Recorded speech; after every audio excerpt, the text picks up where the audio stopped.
Somebody had to do it. I am the chosen one. Somebody had to do it.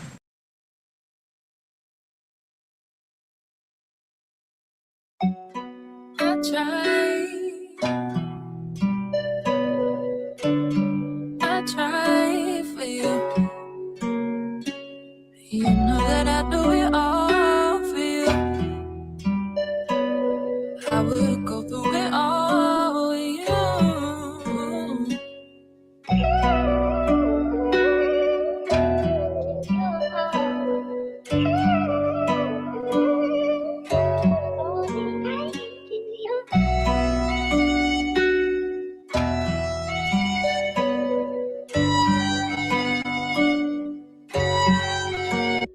Subir.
JLA.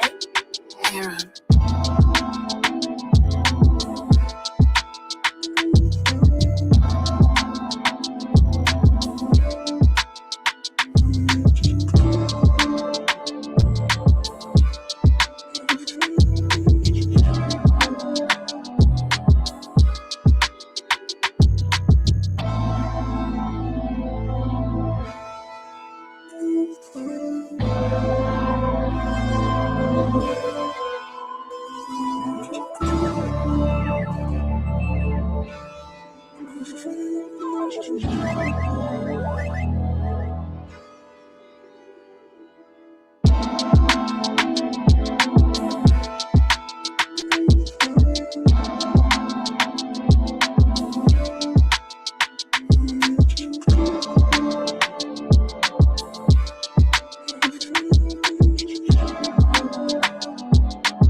JLA.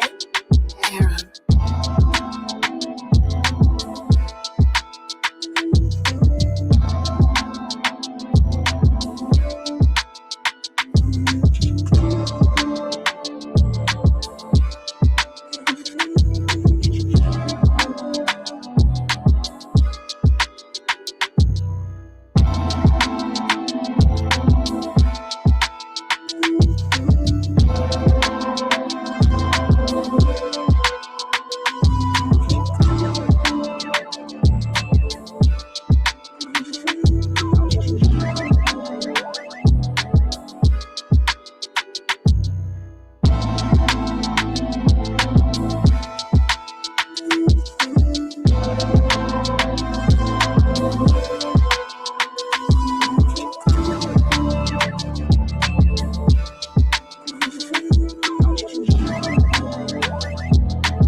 Welcome to the show. Welcome to the show.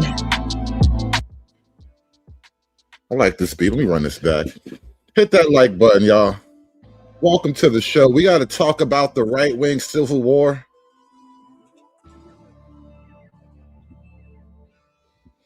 There's a lot happening in right-wing politics. It's not all easy to pull apart and sort out, but there is an obvious fracture in the right wing. Identity politics has taken hold in the right wing. It's similar to the left, but there's a difference to the right wing identity politics than the left wing identity politics, really. But there is now identity politics in the right wing. And a large part of that has to do with support for Israel versus America First, right? It's Groypers versus AIPAC, essentially. This is what's happening on the right wing. It all came to blows, relatively speaking, at AmFest over the last couple of days. And Ben Shapiro, Vivek Ramaswamy, and a couple other people, they made some interesting comments over the last few days. We're gonna go through this whole right-wing civil war, at least parts of it. We're gonna talk about some of these things here because it's actually kind of big. I don't want to claim to know every detail. You know, there's Candace Owens and Erica Kirk. Nick Fuentes hates Tucker Carlson. Just about everybody else on the right wing, by the way. Nick Fuentes hates them all. Everybody hates Ben Shapiro. There's a lot going on in the right wing right now. Vivek swears he's equally as American as anybody else, especially the white people.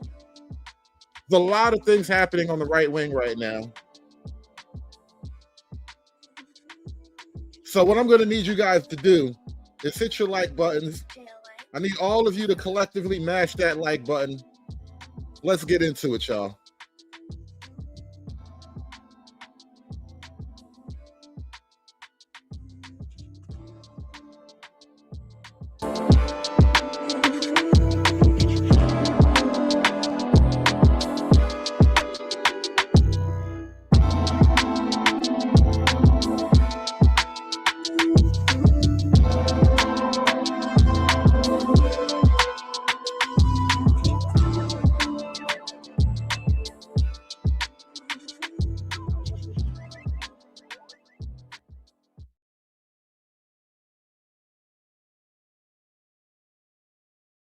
I went to AmFest being a Black Democrat / liberal, and I am going to show y'all what I learned about it and how crazy it is. Okay, now that I got your attention, I am a Republican.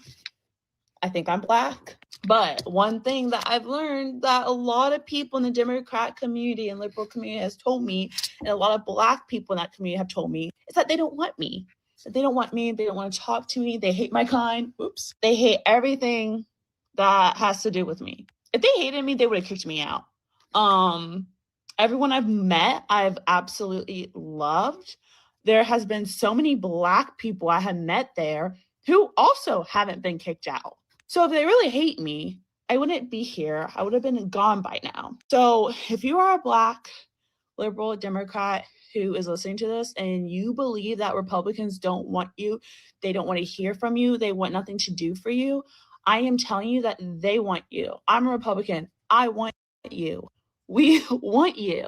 Now, I don't want to speak for everyone, but I feel so excluded from the Democrat Party. I'm not trying to be a Democrat, but no one is convincing me to be a Democrat. I mean, half the Democrat community just told me that I was going to be deported. You know, I like this girl's energy. I like her. She's cute, young. She has what I call a Black girl with white girl energy. And I was thinking about that DJ Hant panel the other day. You know, the Black Women Are Worth It panel. And then John Galt came up there and he talked about the bait and switch from the profile pic. And I'm looking at this nice girl here, and I think she would get devoured on a DJ Hant panel. She just would not fit in with those other women up there. Excluded from the Democrat Party. I'm not trying to be a Democrat, but no one is convincing me to be a Democrat. I mean, half the Democrat community just told me that I was going to be deported. It's been 3 months. I have not been deported yet. I also had an internship at the Capitol, so if someone wanted to deport me, they could have, but they did not. So that is what I've learned from AmFest, is that they love Black people. They want everyone. They love Hispanics, Latinas, whoever. Don't let anyone lie to you that we don't want you, because we do. Shout out to Ms. Cantrell with the 199 kicking the show off. Yay for Saturday Politics with Hood. Is it Saturday? Is it really? I swear all the days run together. It's like when you work overnight, there is no such thing as any particular day anymore. All the days are the same day now. I feel lost sometimes with this overnight schedule, but I guess it is Saturday. Shout out to Ms. Cantrell. Thank you so much for the support. I need that money. Give me the money. Give me the money for all I would do. Give me the money. I think it's very obvious. There is a MAGA civil war, and I'm telling you, I think who's going to win. You know, before we even let Timothy finish his little speech here, there's something I wanted to point out. There's a reason why I played that first clip with the Black lady. Because ironically or not, Black people have almost nothing to do with the right-wing civil war. Black people are not really even a part of this conversation. And ironically, it doesn't even come up. Like, let me show you something really quickly. There's an interesting graphic I found earlier. Somebody made this like a meme about who the real American is. And if you look at this meme, the grade A American, colonial old stock from the 1600s, grade B American, antebellum stock, which is, you know, the slave era, and then grade C American.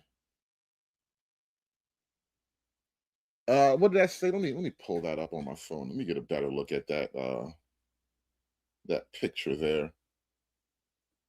Because the grade C American is really what I was looking at.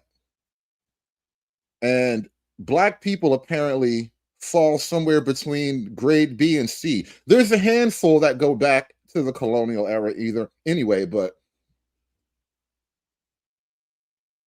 Ellis Islanders, 1861 to 1945, right? The foundational Black Americans, the FBA, the ADO stock, we largely comprise the grade A, B, and C category of who is a real American. And so ironically, Black people need not get agitated about this conversation. We are baked in. They're having this conversation about Indians and Mexicans and Israelis and whatnot. Is going to be the Romney-esque conservatives, and then the I'll put it like this, because we talked about it a little bit yesterday. I got asked by a reporter from the Wall Street Journal about what I thought was going on, and I said, well, we weren't invited. They invited me back after the fact for whatever reason, and I was like, we're booked. I'm just not going to do it. And I got to be honest, I really don't want to be there with this, with all the stuff going on, with all this bickering, bitching, infighting. I don't know what is going on with this, but I will tell you this: I do not care for the suit-wearing Republican Party. Never did. Democrats are absolutely insane. They're insane people who do things that are insane for insane reasons. For that reason, I voted for Republicans. Donald Trump's different. I like J.D. Vance, but I don't like the stodgy Bush-era suit-wearing conservatives. And what AmFest is turning into is guy in suit comes out, says Christianity, guy in suit comes out, says immigration, and I'm like, well, it's not really for me. Now you've got infighting. Now you've got the people screaming about the Jews, and I'm just like, if that's the direction you're going, I'm not interested. And so I'll say this one thing. Jillian Michaels. That's the direction things are going in, Tim. I hate to break it to you, but people have questions. Ben Shapiro got asked about the USS Liberty on stage at AmFest. Doesn't matter what he said, but people want to bring these issues up. Got out. She's on that show with PBD's. What was it? Her Take. Called Her. And they're like, let's make a View for Real People. And this viral clip happened where Anna Kasparian brings up Israel again, and Jillian Michael goes, "Oh my God, I did not come here to just talk about Israel nonstop." And she gets up and leaves. The anti-Israel people framed it as though Jillian refused to criticize Israel. The real story is that Anna Kasparian brings up Israel all the time. And Jillian's actual complaint is, I get it already. Can we talk about something else? If this is the direction they're going, it's going to be the Jews with like Candace Owens, or it's going to be suit-wearing, Bush-era interventionist, boring, I'm not there. Or it'll be suit-wearing groypers. It'll be young, under 30-year-old, well-dressed, well-presented, angry young men. Now, don't get me wrong. I don't know who in the Democratic Party I'm voting for, because they're insane too. But I have a potential prediction based on what we're seeing now with the MAGA Civil War, whatever you want to call it.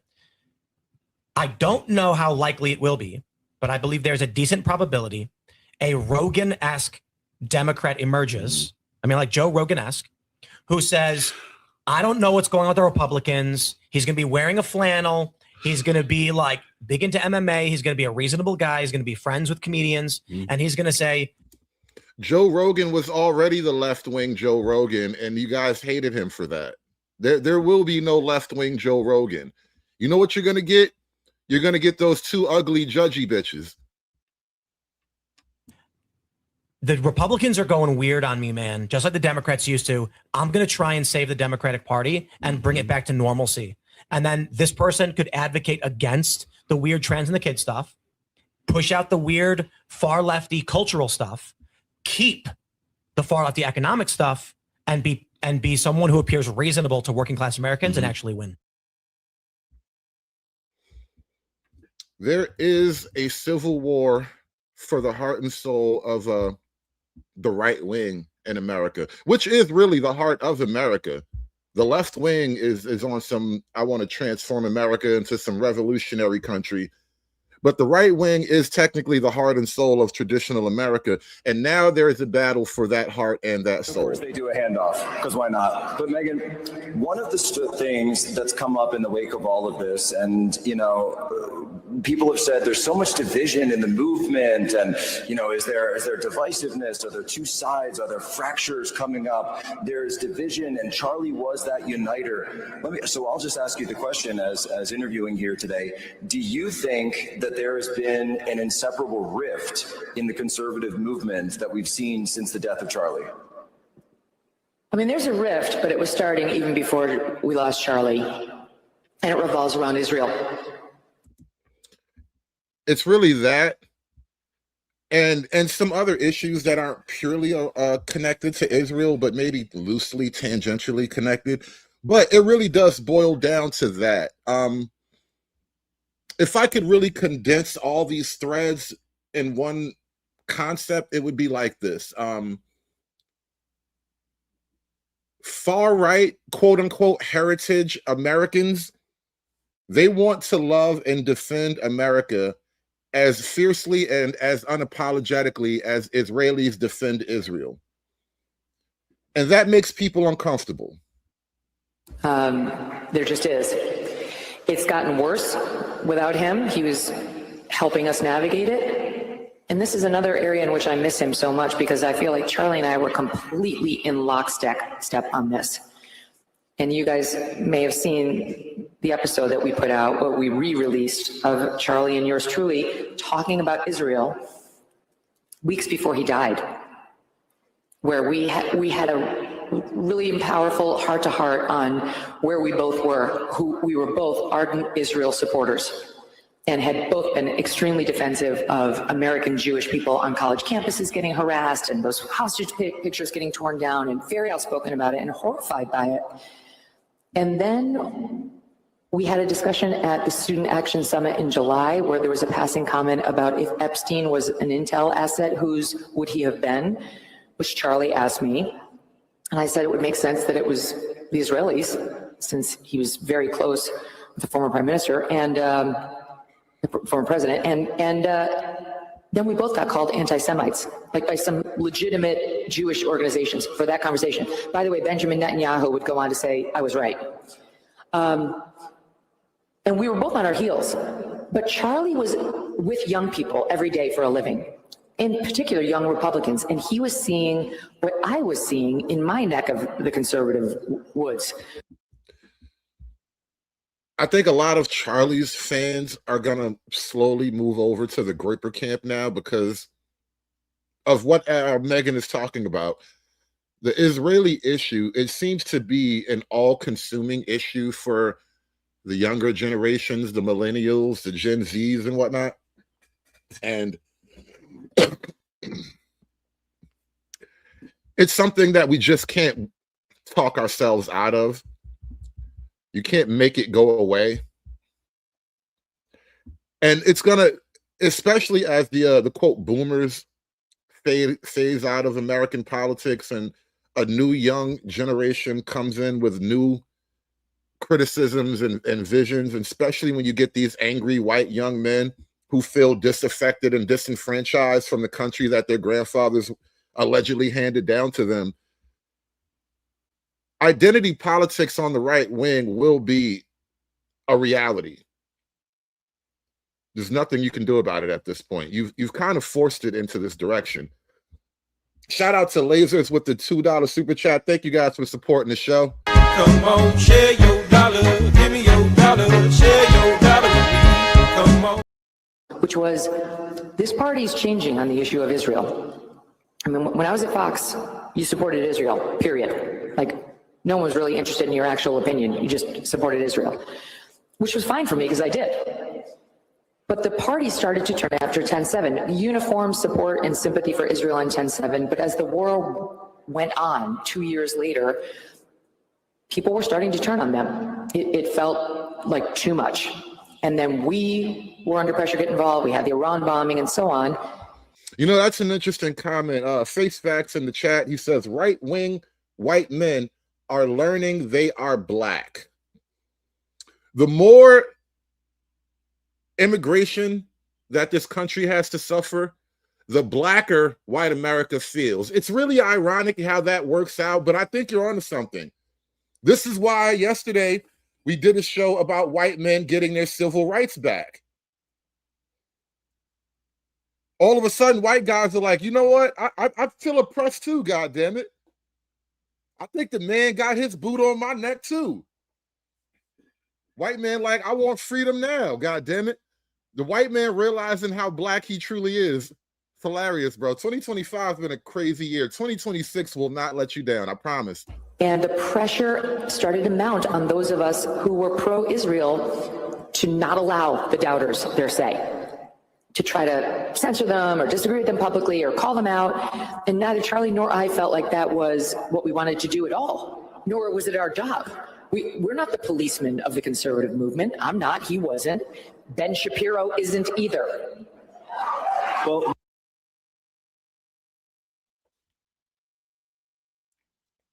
Everybody hates Ben Shapiro today. And shout out to my girl Candace. She was on fire right here. I am done with it. This one is so fully off of the mother effing plantation. Truly, Ben Shapiro, fuck you and the midget horse that you rode in on. And I say that on behalf of the world that you rode in on. You and the off of the mother effing plantation. Truly, Ben Shapiro, fuck you and the midget horse that you rode in on. And I say that on behalf of the world. Not a midget horse. He can only ride teeny tiny stallions. No. He can only ride little tiny ponies. Is Ben Shapiro secretly a brony?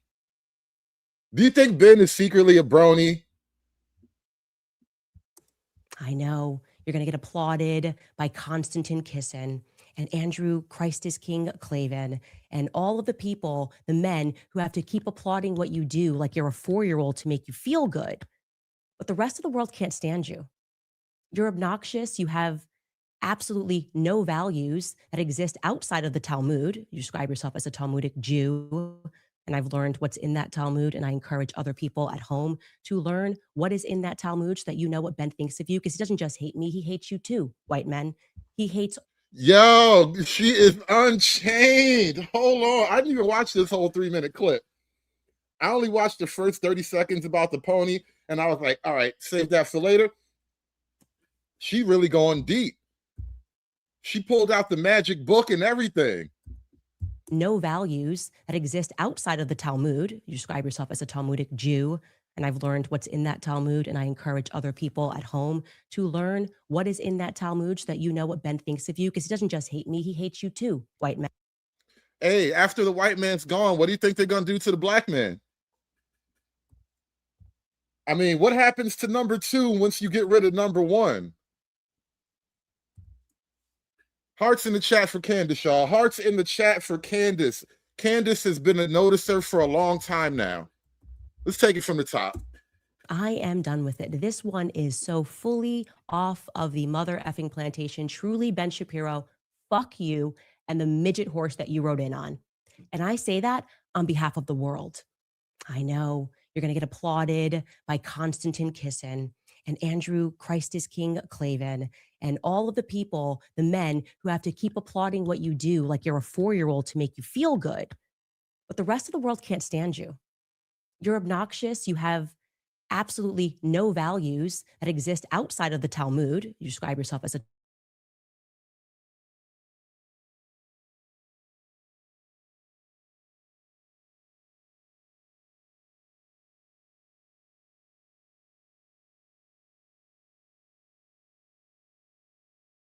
when I say hates, they think that we're animals, that they have a right to own us, that they have a right to make us worship them, that they have a right to lie to us, that they have a right to sue us and take everything that we have, that they have a right to deceive us. This makes Jim Crow look like Jim Eagle. That they have a right to treat Charlie the way that he treated Charlie while he was alive, only to then try to defraud the population into thinking that he is somehow a part of his legacy, that he somehow cared about Charlie Kirk and cares to protect the people that are working at Turning Point USA. Goodbye, Ben. Goodbye. Question is, how much more money is Ben Shapiro going to spend to make people think that he's popular? How many more articles is his father going? Hey, really quickly, did we get the audio back? I feel like the goblins were trying to interfere with this for a minute. Is the sound back up, you guys? Are we good? To write under a pen name, Hank Berrien of the Daily Wire, under the pen name Hank Berrien, as he wrote while Ben was at Breitbart, before he turned his back and betrayed them too, because that is his nature. One of these belly creatures, sliver on. The question is, how many more weeks and years do we have to keep pretending like Ben Shapiro is relevant? It's an open-ended question. Of course, what followed Ben Shapiro on stage is somebody who Charlie Kirk loved very much and who he fought for to the very end against the Jewish donors who were pressuring him, some of them because Ben Shapiro insisted that they do. That is Charlie Kirk's true legacy, and that is Charlie Kirk's true friend, just as I was and am and will continue to fight and ask questions about who killed Charlie Kirk. And to people that are at home, I implore you to wake up to these people who believe that they are contract lords. I challenge Black Americans to wake up to your true history, because your quarrel is not with white men. No, she didn't. Shout out to Candace Owens telling niggas to wake up to your true history. Your beef is not with the white man. You teach me all my life that the white man is the devil? What the hell is that? Come on! You teach me my whole life that the white man is the devil. Now you tell me it's all right for him to come among us. The Keisha Watson has been mobilized, Red Illusion. The Keisha Watson has been mobilized. It's only a matter of time before the entire Negro Watson is mobilized. Negroes cannot avoid the call of the Keisha. It is scientifically verified that Negroes cannot avoid the call of Keisha. Activate the Keisha Watson. Okay, wake up to who publishes these books and keeps us warring with one another. Christians versus Christians, right? Christians versus Muslims. Wake up and learn the true history of slavery, because that wasn't exactly a white men sport, okay? Jewish people were the ones that were trading us. Jewish people were in control of the slave trade. They've buried a lot of it, but it's there. And God, Candace, they're not supposed to know that. Give a nigga a break. Give a nigga a break. How much more can I take? Give a nigga a break. Give a nigga a break. Give a nigga a break. How much more can I take? Give a nigga a break. Right? Christians versus Muslims. Wake up and learn the true history of slavery, because that wasn't exactly a white men sport, okay? Jewish people were the ones that were trading us. Jewish people were in control of the slave trade. They've buried a lot of it, but it's there and you can find it. I think all of us need to wake up to this, because it's making me absolutely sick that he is so bold that he dare sit near Charlie Kirk's chair, that he dare grace that stage when Charlie Kirk knew exactly what Ben Shapiro was and will always be. So again, on your belly, Ben Shapiro.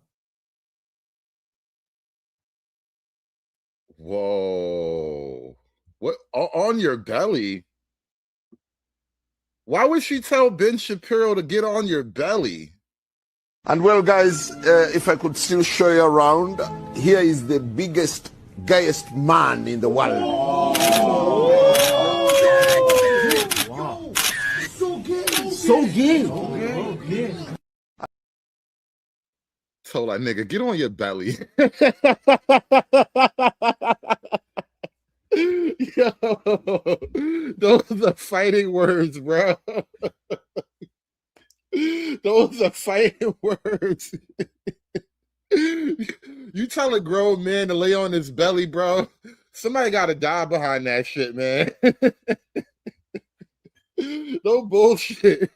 You can't just tell a grown man to lay on your belly, bro. That's an end of life kind of moment right there. One of us has to stop after this. One of us can't live beyond this moment. Can't be telling grown men, hey, on your belly. Whoa, now. Whoa. Hold on. What type of man do you think I am? What do you mean on my belly? What does that even mean? On your belly, Ben. Whoa. Whoa, not on your belly. Damn. Because, when you on your belly, that means your booty in the air. I'm just saying, like that's the actual physics of being on your belly. Told that nigga Ben to toot it up and shut up. Toot up and shut up. Told Ben to put your booty in the air. Stop talking to me. Oh God, I can't. People are crazy. This right-wing civil war is amazing, man. I think there are competing visions, no doubt about it. And my view is that it's really important we not repeat the mistakes of the victimhood-laced left. Okay, we're not victims, not as conservatives. That's left-wing stuff. I don't want to hear about what the vague, nebulous they did to us. I want to figure out what we're able to do to empower ourselves and revive this quaint idea of the American dream, which I know exists because I've lived it. But that's what I want to see from our conservative movement, is to level up and hold ourselves to our own standards rather than trying to imitate our opponents on the other side. I think. Now, here's Vivek attempting to hold back the tide of this newly forming identity politics on the right wing. And it's a very particular identity politics. It is the identity politics of the angry, young, white, mostly male, disaffected heritage Americans. We need to say something to young men. Get off your ass and go do the thing.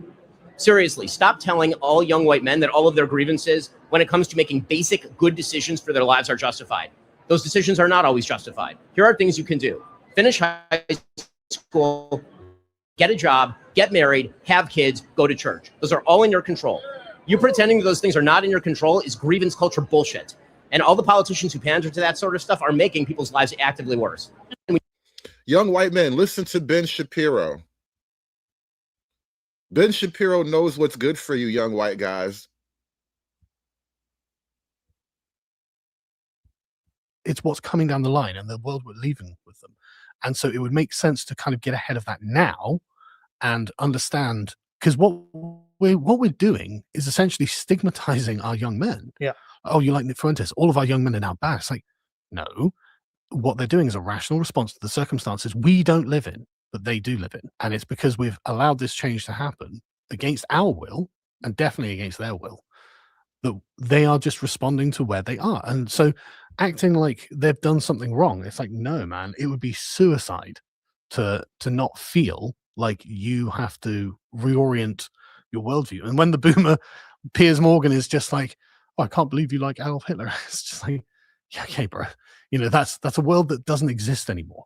It's what's coming down the line. They have no idea what's coming down the line. They will do things to you that have never been done before.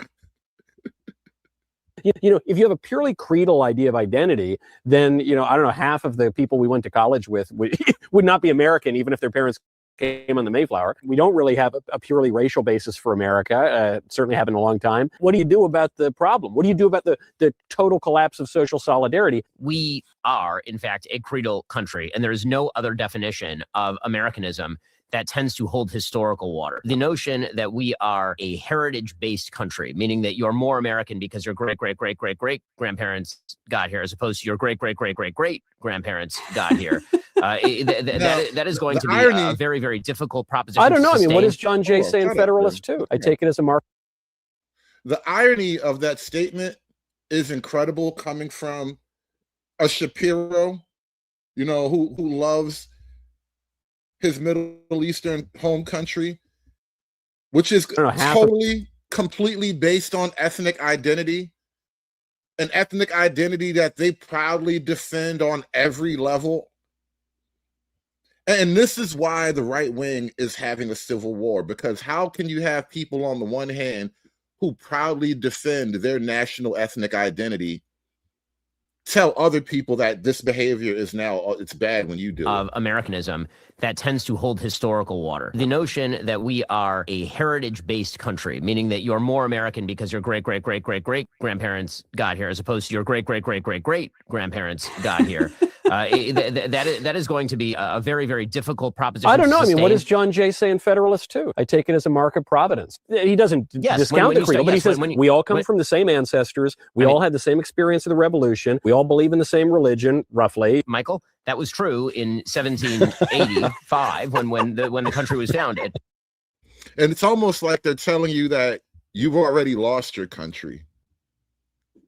You know, yeah, it used to be like that, but now I'm here and it's not like that anymore.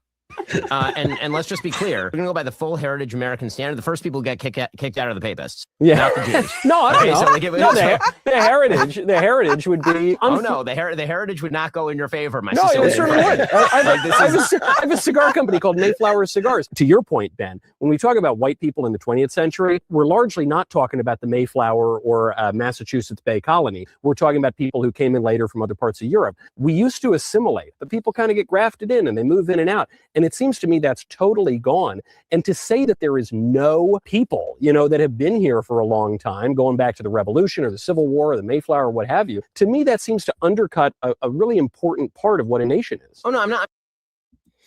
And this actually does get to the heart of the whole right-wing Civil War. You know, who is really an American? What is the American identity truly based on?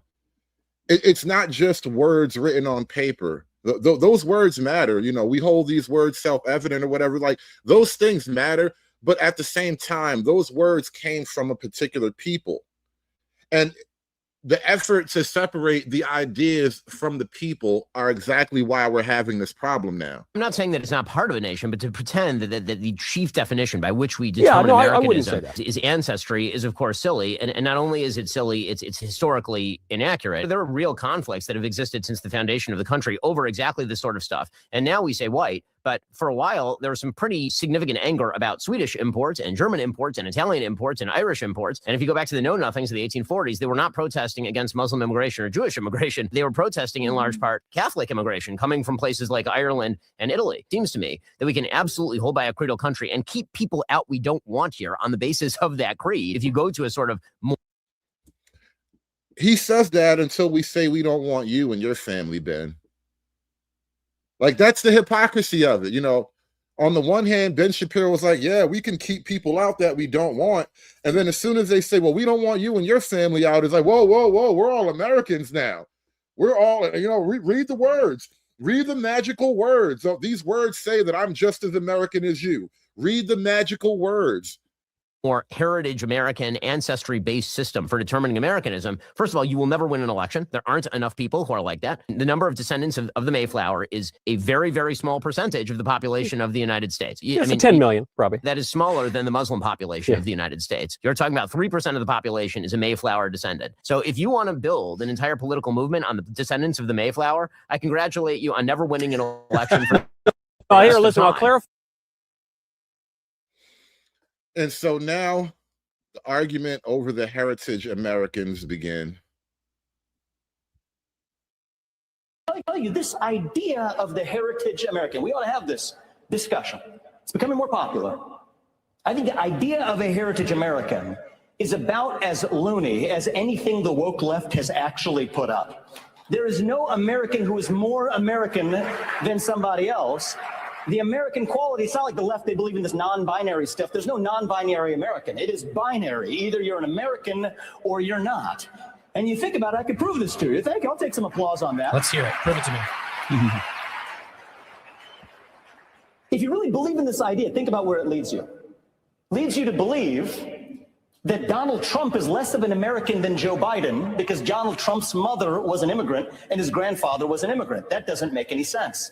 That's not Leads the you to argument. believe that somehow Bernie Sanders is more of an American than Senator Bernie Moreno from my home state, an America First patriot, because Bernie Moreno was a naturalized citizen from Colombia. It makes you think that Marco Rubio, our great Secretary of State, is somehow less of an American than Elizabeth Warren because she's a Native American, which we all know, right? You know what's ironic in this moment? And I was laughing at this. What was it last year at the RNC? Remember at the Republican National Conference, they did an Indian prayer to what's that god's name? Waingru. Guys, remember Waingru?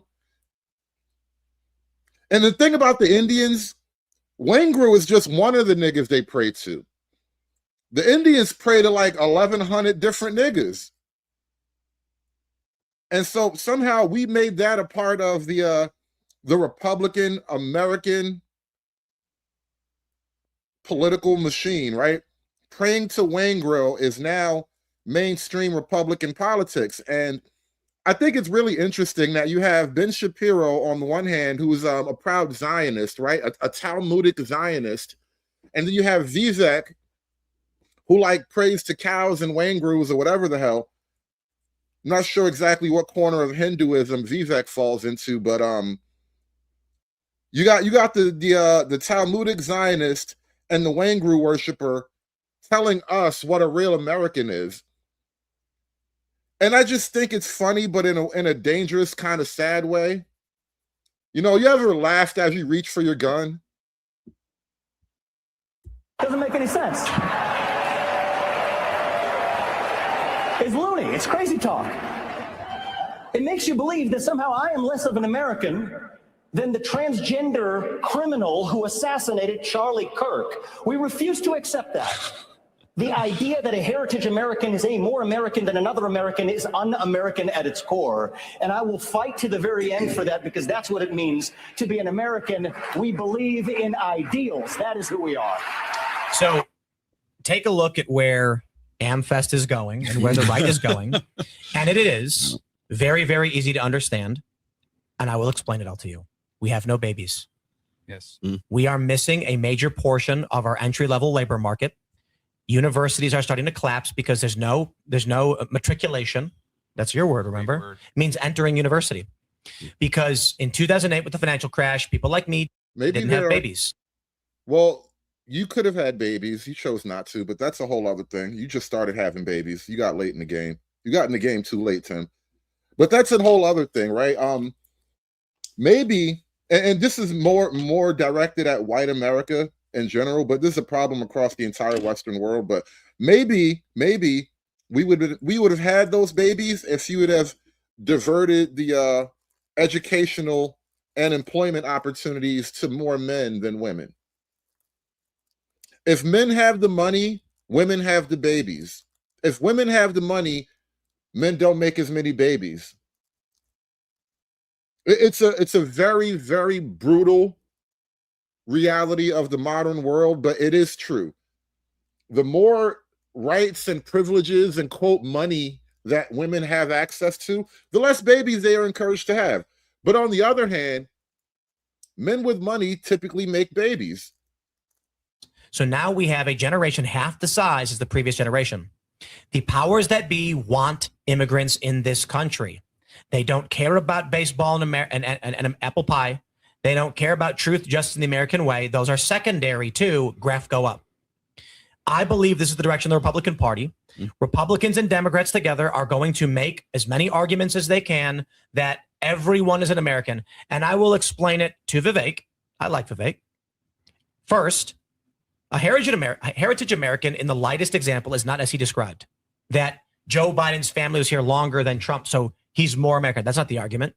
The argument is if your grandparents were here, you are a heritage American, which means even starting today, if a family comes here and they have kids and those kids are raised, they're saying it's like third generation, basically, people who have stronger ties to the country and what it was built out to be. It doesn't mean before the Revolutionary War that is a straw man. There's an argument from people who are saying, my grandfather helped build Town Hall. They brought in Haitian migrants into my town, and now they're voting against me. My family fought and died for my ability to have a good life. That's the argument. Black America, particularly the FBA argument, is not stating, we've been Americans since 1965. No, that's not the argument. The FBA argument is particularly stating that We have been Americans since day zero. And there are actually probably a lot of other Americans who can make that claim as well. We are day zero Americans. The blood and soil argument doesn't just go away because you want it to.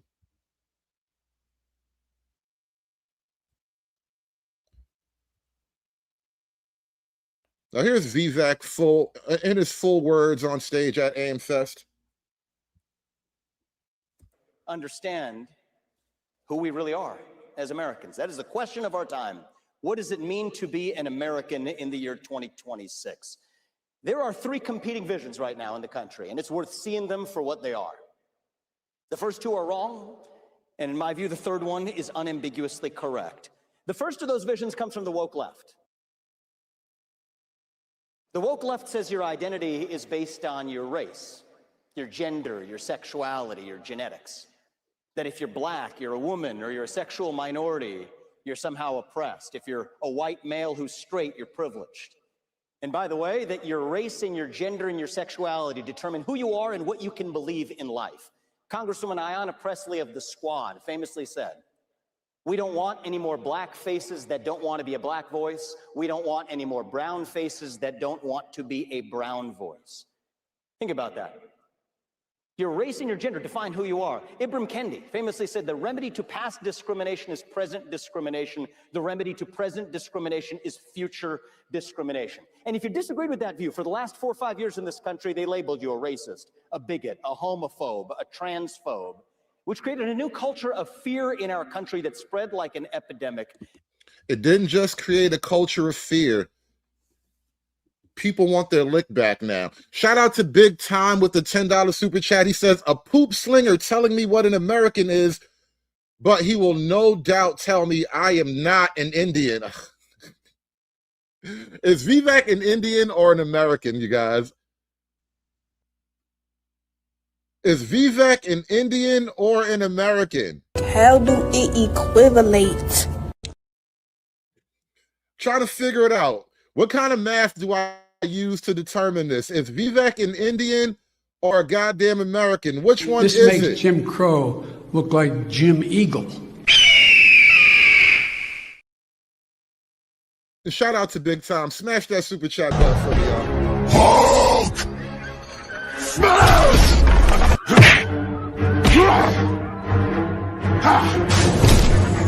Smash you!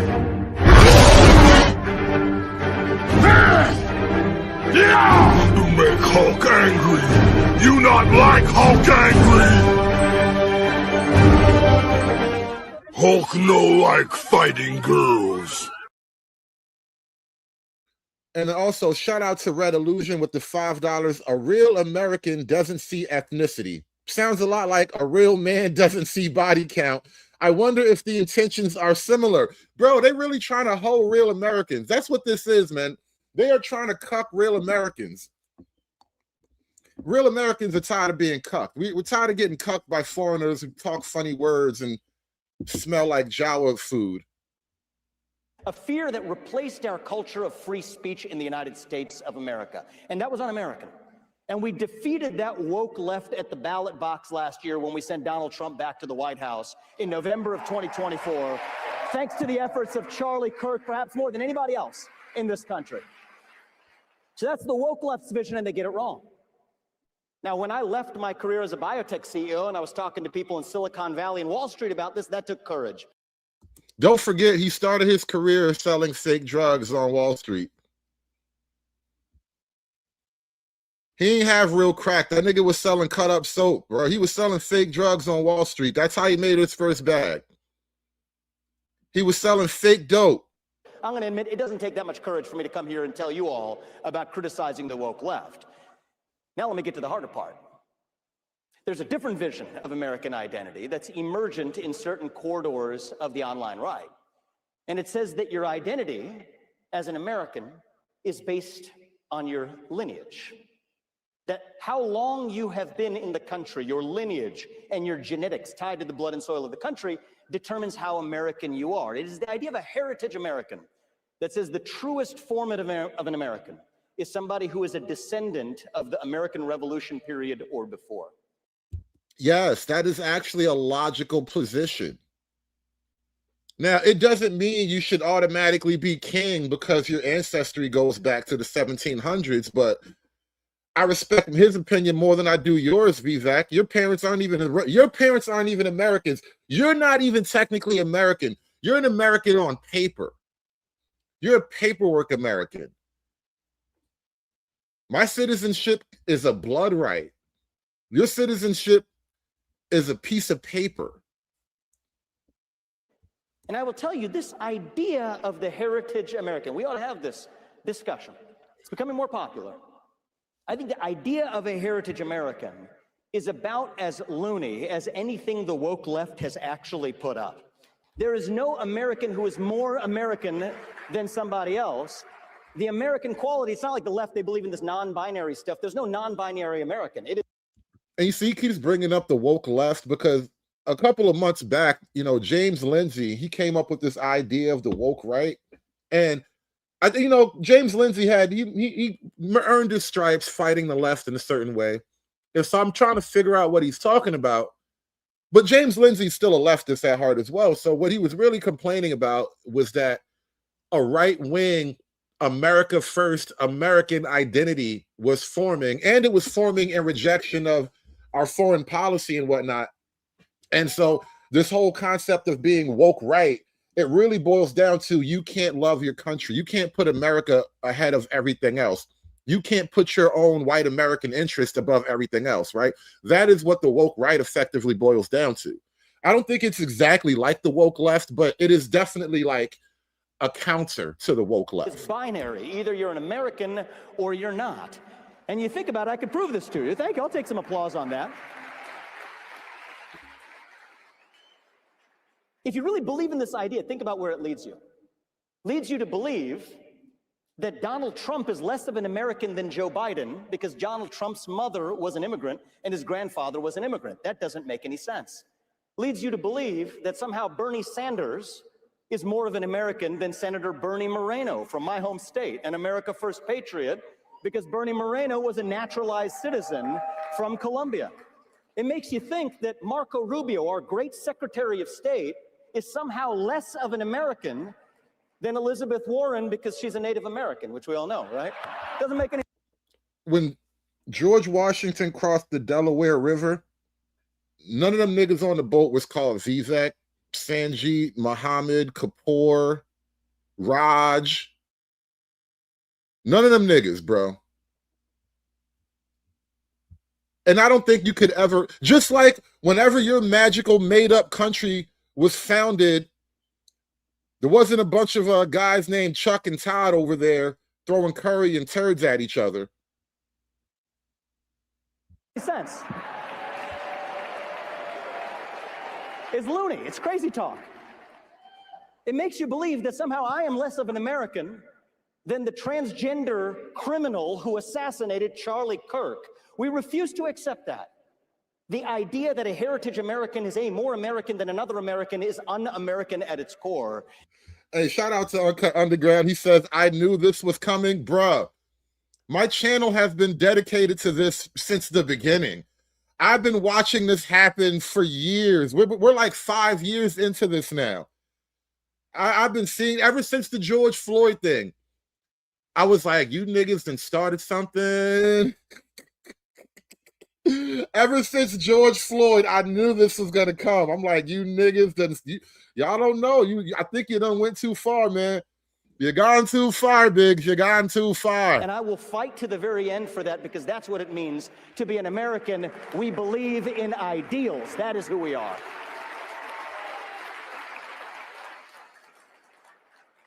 What does it mean to be an American in the year 2026? It means we believe in those ideals of 1776. It means we believe in merit, that the best person gets the job regardless of their skin color, that you get ahead in this country, not on the color of your skin. Yeah. See, we're not doing that right now. I mean, theoretically, that is exactly what we want to do. But in all practicality, we got to get rid of all these other people. You can't talk to me about open, honest meritocracy when you're just going to flood the zone with all the third world people that want to come here. There is no meritocracy when you make me compete with the entire third world. And half of them lied about their credentials, and the other half, they passed the test, but they're stupid anyway. Like, don't convince me that we're doing meritocracy right now because you're allegedly an American, just like George Washington. But on the content of your character and your contributions. It means we believe in the rule of law. And I say this as the proud son of legal immigrants to this country. That means your first act, say this as the proud son of legal immigrants to this country. Rule of law. And I say this as the proud son of legal immigrants to this country. Yeah.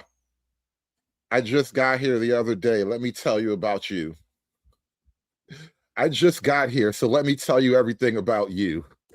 That means your first act of entering this country cannot break the law, and that is why we have sealed the southern border, and we will not apologize for it. Because a nation without borders is not a nation. What does it mean to be American? It means we believe in free speech and open debate, even for those who disagree with us. From Nick Fuentes to Jimmy Kimmel, you get to speak your mind in the open without the government censoring you. It means you go to a college campus, you speak without fear. That words are not violence, that violence is violence, and violence is never an acceptable response to words. That too is what it means to be a citizen of this country who believes in free speech in America. You have seen nothing of American violence, Vivek. Shut up. You have no idea what American violence truly looks like, Vivek. I said this earlier. You keep this up, they're going to do things that have never been done before. Talking about American violence, please. Shout out to Big Time with the $5. Vivek said his people, Indians, work harder than white people. How does anyone fall for this lying wolf in sheep's clothing, fake-ass Timu Obama? You know, Big Time, when Vivek first came around in the political scene, I wanted to like him. I was inclined to give him a chance, but you know what? After Obama, I just wasn't ready to trust another slick-talking, foreignish brown guy. I just couldn't do it. I just wasn't ready. You want me on that wall. You need me on that wall. It's not just our constitutional principles.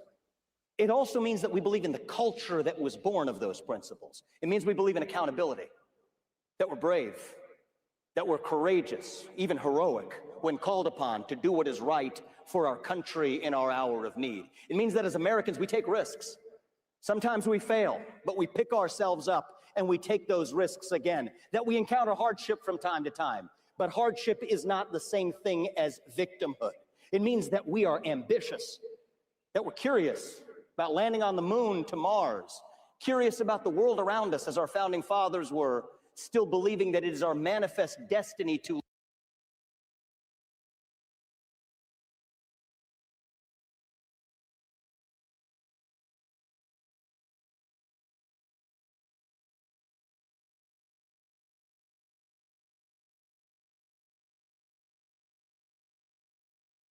Ooh, I was muted up. I was about to go on a rant. Now, in front of Vivek is a clear glass podium, or plastic or whatever. It's a clear podium in front of Vivek, right? On that podium is a book. What kind of book do you suppose that is?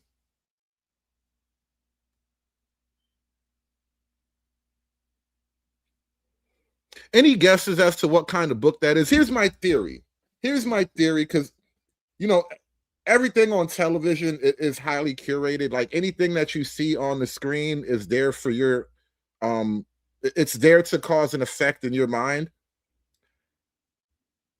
I think Vivek is giving us the impression that there's a Bible in front of him.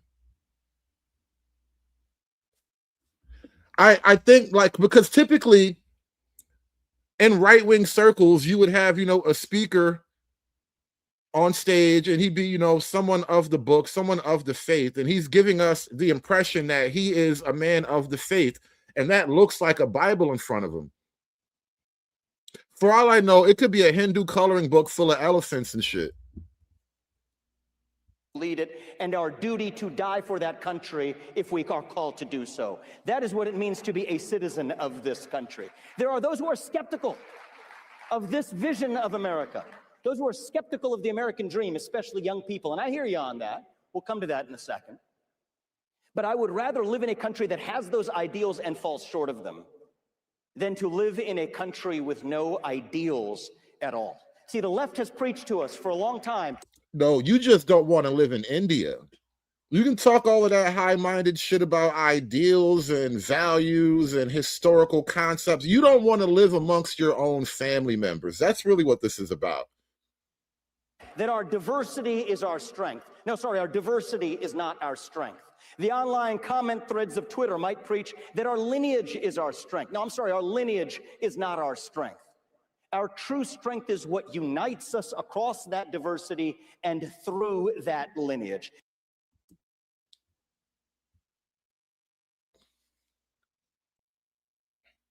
How can you tell a man with children that his lineage is not his strength? This is like family obliteration language right here. Your lineage is absolutely your strength. Actually, even when you do like studies on a societal level about who rises and falls, people that come from a stronger family tend to do better because your lineage is your strength. You hear this? Your identity is not your strength. Bro, this is like, these are the words that people say before they slip a pill in your drink. This is like groomer talk. This is the type of shit he says when he got his hand on your thigh. That is what makes this country more distinctive than any other country on planet Earth. It is what makes American exceptionalism possible. And Ronald Reagan understood this. He famously said, you know, you could go to Italy, but you would never be an Italian. You could move to Germany, but you would never be a German. You could pack your bags and live the rest of your life in China or Japan. You would never be Chinese or Japanese. But you can come from any one of those countries to the United States of America, and you can still be an American. So, hold on, uncut. Is this the Christmas crash out you were talking about? Because I distinctly remember you doing a show where members of your panel predicted a Christmas time crash out. Is this the Christmas crash out? No. as long as you pledge allegiance to the ideals in that flag, so long as you work hard, you play by the rules, you make your country. Reagan was a lifelong California liberal. Let's not get sold on the false dream of Ronnie Reagan. He was a longtime California liberal. That shit don't just go away when you're 45 years old. Contributions, obtain your citizenship. You are every bit an American as somebody who descended from the Mayflower. It is called the American dream for a reason. There is no Canadian dream. There is no British dream. It sounds kind of goofy to say it. There's no Chinese dream. Okay, it is the American dream that makes American exceptionalism possible. And the answer of what it means to be a conservative, this is what it's up to us to answer. It is a fork in the road for the future of the conservative movement right now. What does it mean to be a conservative? It means we conserve those ideals that define our country. But you don't conserve the people who are the descendants of those ideals. That's a tough sell. And this is a concept that I've been thinking about a lot. You know, I've done content on this before about the clash between race and modern liberalism.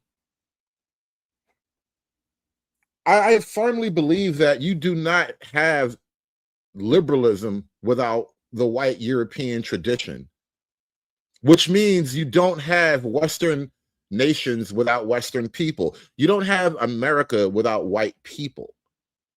And so to simply pretend that you have this blind allegiance to these ideas that your people, your actual family, your lineage has no connection to whatsoever.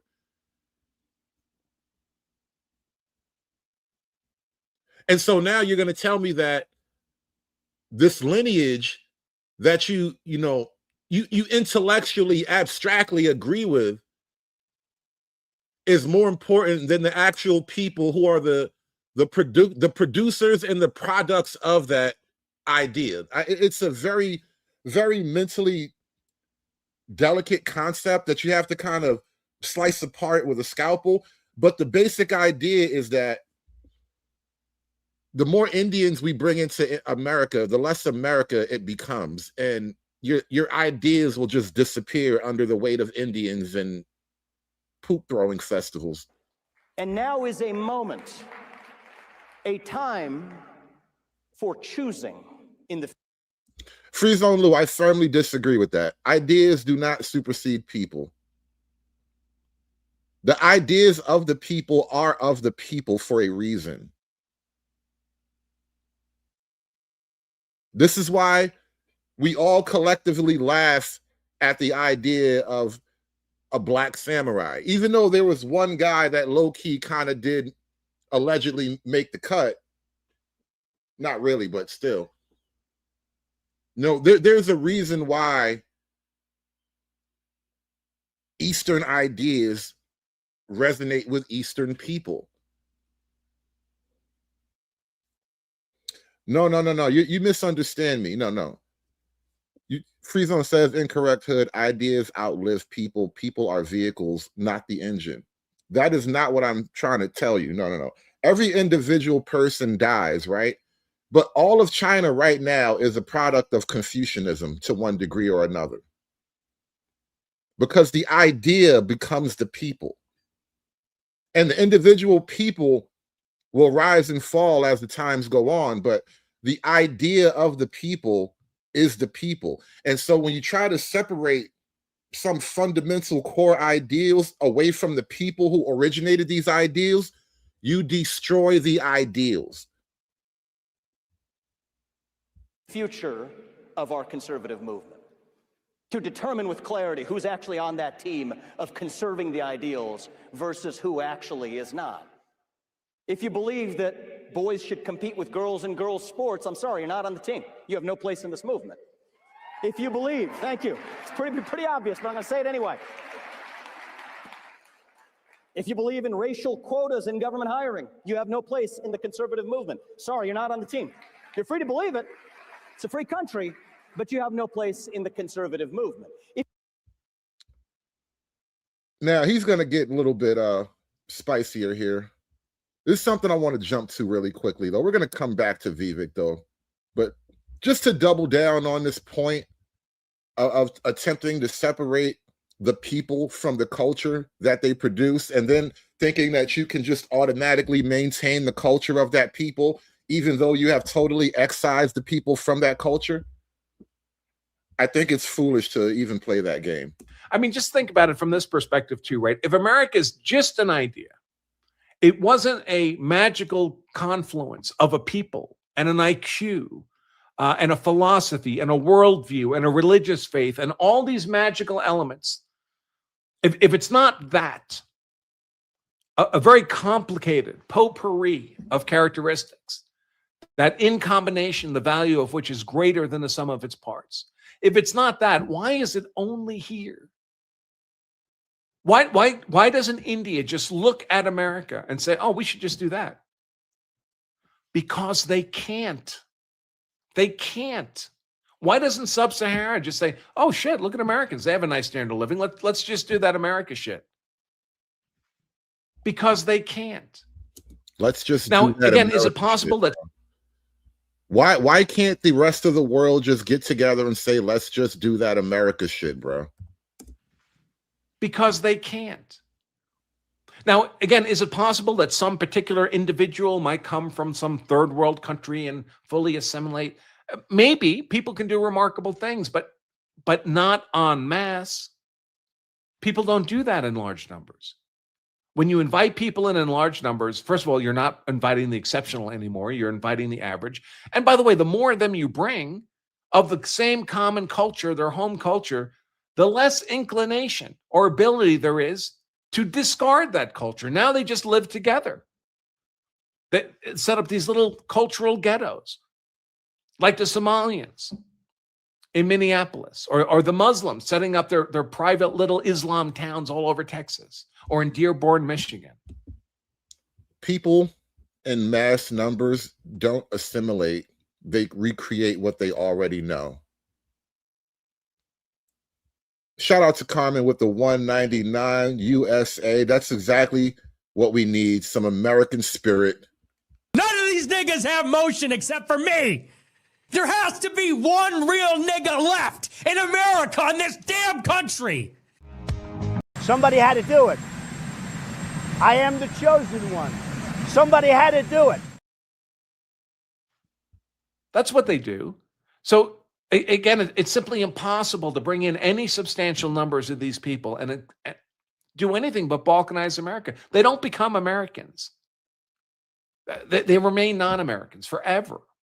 And that's not good for America.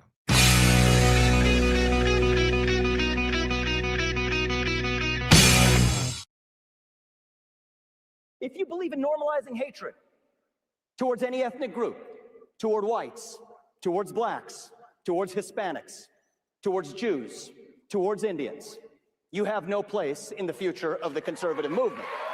Period. And I will not apologize for that. I will not hedge when I say it. Foreigner decides who gets to be a real America is crazy, bro.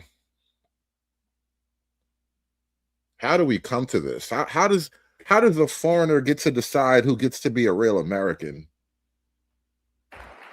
If you believe, and you will forgive me for giving you an exact quote from our online commentator, Nick Fuentes, if you believe that Hitler was pretty fucking cool, you have no place in the future of the conservative movement. And there it is. They're trying to fight the tide of Fuentes. Can a nigga live? Can a nigga live? Please. You can debate foreign aid to Israel all you want. That's fine. That's fair. But you have no place with that level of hatred. You can debate the right resolution of the Russia-Ukraine war, but if you believe Joseph Stalin is someone to look up to, you have no place in the future of the conservative movement. If you call Usha Vance, the second lady of the United States of America, a Jeet, you... Yeah, Nick did that. Shout out to Fuentes. He did call this. He called J.D. Vance's wife, who is Indian, just like Vivek. He did call her a Jeet, by the way. It was terrible. It was tacky. Shout out to Fuentes. Can a nigga live? Can a nigga live? Please. You have no place in the future of the conservative movement.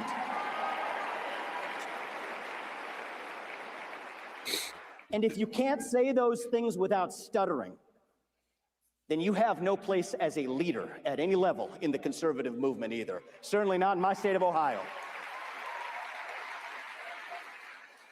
Now, does this mean those who have espoused these views or even said these things are bad people? Like, it's easy to come here and denounce the woke left. That part's super easy. Coming up here and denouncing a bunch of groypers, in the conservative movement, a little bit harder, but in the scheme of things, I could care less. Pretty easy for me. Oh, look at him. He's a tough young brown guy standing up to white people. This is just like the Democrat shit. He's a young, spunky brown guy standing up to the white man. This is like the fucking DNC now. Holy shit. We just got warped into a Democrat rally. Look at him standing up to the racist white man. You go, brown guy. Easy to come here and denounce the woke left. That part's super easy. Coming up here and denouncing a bunch of groypers, in the conservative movement, a little bit harder, but in the scheme of things, I could care less. Pretty easy for me. The hard part is asking the question of where we go from here. This is what our country actually requires. This is what true leadership demands. And we ask the question, are these bad people for saying these things?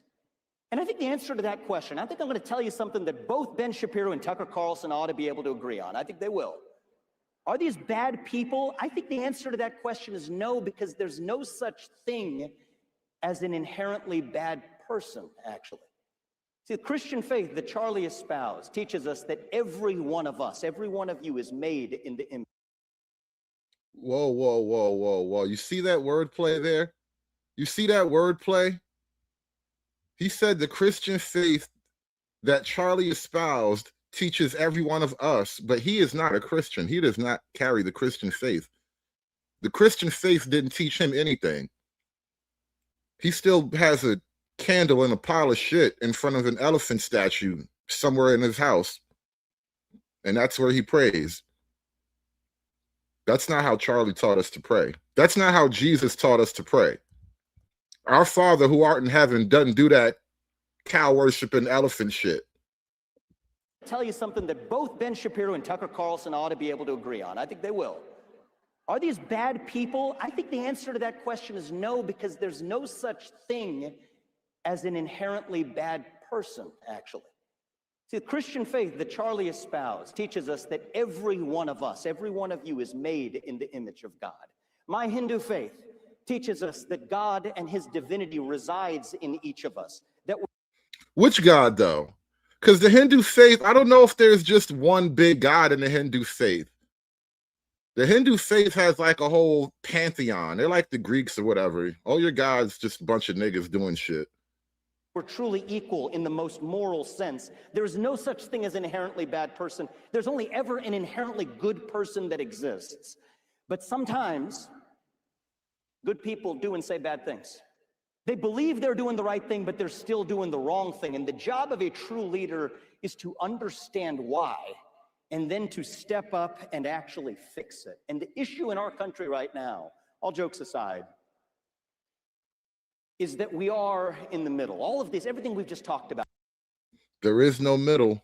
But let me see where you're going with this. Let me see where you're going with that. Is that we are in the middle. All of this, everything we've just talked about, from the woke left to the Groyper right, these are symptoms of a generational crisis of purpose and meaning in our country. Depression, anxiety, addiction, higher than we've ever seen in American history in your generation, in Gen Z. Economic insecurity, which I understand, feeling like you work hard, not quite getting ahead. Home ownership out of reach for a 30-year-old. Took on that four-year college debt and degree, but without being able to get that right job, has created economic angst. You combine that with the failures of an educational system that are failing our youth day to day, when 75% of eighth graders are not proficient in math and 70% of them aren't proficient in reading. Low-key, he's talking about the black kids. He just didn't want to say that out loud, but you know. Something that makes the left upset when I say it because they think that's racist, and something that makes some of my friends on the right upset because they take it as a personal insult. The truth is, years of woke indoctrination and victimhood psychology in our schools, we were complaining about it not because we were culture warriors alone, but because that has consequences. So we have to fix it, and it's up to us to do this now. And I mean this message as bitter medicine for everyone in my shoes, leadership in the Republican Party, myself included, to swallow. Uh-oh. Vivek, the fake pill salesman, has something he wants us to swallow, y'all. Get ready. Vivek has something for you to swallow, guys. Come on, open up. Are you ready? Are you ready? Mouth open. Say, ah. Now we can't blame the Democrats anymore. Truth is, we won the election last year. We control all three branches of the federal government. In my home state, we control all three branches of the state government. If we don't get this right now, we have nobody left to blame but ourselves. That is on us. That is the standard you hold us to. And if we fail, vote us the heck out of office. That is the fate we deserve. So that's on us now. No more just, cable news screaming about Schumer shutdowns or whatever it is, right? It bores me. It doesn't matter. It's up to us. We have a chance to lead with our own vision. Blaming the Democrats isn't enough. That's on us. But I also have an ask in closing of each of you here tonight, especially Gen Z, especially the next generation of young conservatives who I believe are actually going to save this country. Do not repeat the mistakes of the woke left. The number one mistake of the woke left, I will ask you, I will implore you not to repeat as young conservatives, is don't be a victim. The number one factor, thank you. Don't be a victim. As he brings in 1 billion of his cousins and co-religionists, he's going to tell you don't be a victim. As we flood Silicon Valley with a bunch of H-1B candidates. Don't be a victim. Victimhood culture from the left or the right will be the ruin of this country. The number one factor, not the only factor, but the number one factor that determines whether each and every one of you achieves your goals in life is actually you. That's the truth. John F. Kennedy famously said it, and I think we should heed his words. Ask not what your country can do for you, but what you can do for your country. Yo, listen, white people, you have become black people. This nigga just told you to pull yourselves up by your bootstraps. Holy shit. You white man, you are the new niggas now. You are the new niggas now. This foreigner just told the white man to stop complaining and pull yourself up by your bootstraps. Yo, you really are the new black people. This is crazy. This is crazy work. What happened? What happened? White man, this foreigner said you got to pull yourselves up by your bootstraps. And the first step today is to ask, what can you actually do for yourself so you're not dependent on your government, so you're not dependent on the generation that came before you? That's not too much to ask. Yo, I'm telling you, he just... The white man is the new niggas now, bro. He said don't depend on the government. Yeah, he said don't depend on the government. He told you to get off the welfare. Holy shit. Yo, y'all really are the new black people. What is going on here? Wait, what? Great. Now, what's our motto? We was kings. We was kings! No, not the bootstraps. No. Because we are still the greatest country known to the history of mankind. This is the greatest country planet Earth has ever known. And that American dream that defines us is real. I know it's real because I have lived that American dream. I know so many. Nigga, you scammed the American dream. I want to hear that shit. You scammer, bro. That's a whole other side of the American dream. That's some other bullshit. Shout out to Snuggles with the 199. He says, drop the link. I know you don't want the link. I know you don't want the link, Snuggles, but joke's on you. Joke's on you, because I'm dropping the link anyway. I'm dropping the link anyway. Snuggles bitch ass don't ever hit the link, no way. Link is in the chat, by the way. The link is in the chat. White people, you got to pull yourselves up by your bootstraps, goddammit. All right, the brown guy said it. You have to pull yourselves up by the bootstraps. Don't be complaining because a Patel owns every hotel in your entire state. Don't be complaining because a Patel owns every gas station in your entire county. Pull yourselves up by your goddamn bootstraps. Don't be asking these questions. Go to church, get married. You heard what Ben Shapiro said. Just go to school, go to church, get married. Everything's gonna be fine. Everything's gonna be just fine. Go to church, go to school, and get married. That's all you got to do. That is it. Secret to success right there. That is the recipe. Everything gonna be fine, guys. Pay no attention to the man behind the curtain. Don't ask questions about what's in the food.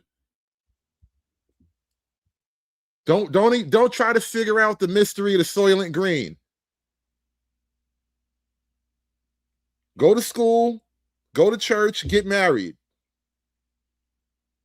Don't worry about what's in the meat, all right? Soylent Green is good for you.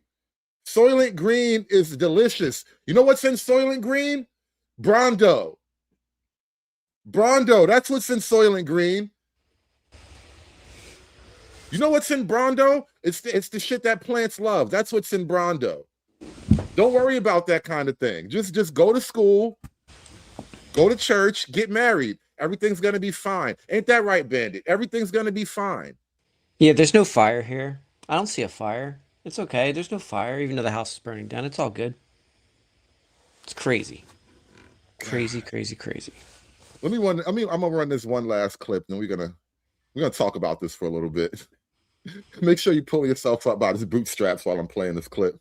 I don't know, my boots might be on fire. Andrew Tate to Megyn Kelly to Steve Bannon to Tucker Carlson and Candace Owens.